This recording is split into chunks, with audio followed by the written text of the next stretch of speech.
নমস্কার বন্ধুরা, আমাদের স্টেটে ইলেকশন হয়ে গেছে। ইলেকশনে পুরনো দলকে লোকে সরিয়ে দিয়ে নতুন দলকে এনেছে। সুতরাং পুরনো মুখ্যমন্ত্রী চলে যাবেন, নতুন মুখ্যমন্ত্রী আসবেন, কিন্তু আমাদের পুরনো মুখ্যমন্ত্রী যেতে চাইছেন না। So it is my direct message to Mamata Banerjee, madam chief minister, please resign, please do something dignified. You have held our constitution as hostage.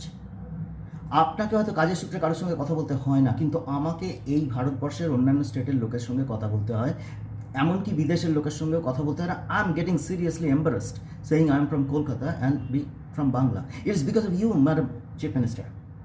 Please do something dignified. West Bengal was being mocked at for the last 15-16 years constantly. You live like a monster. But right at the end, please do something dignified so that people respect you a bit. What are you trying to do here? You're embarrassing all of us. Please think. একটু অন্যের কথাও ভাবুন। Please, it is my earnest request. Do the right thing. Resign and leave with whatever dignity you can gather at this stage, which is very little as it is. But please do gather that. আমার হাত জোড় করে আপনাকে বিনীত অনুরোধ, please ঠিক কাজটা করুন, resign করুন, আমাদের মুখটা একটু বাঁচান। Leave that office for the love of God.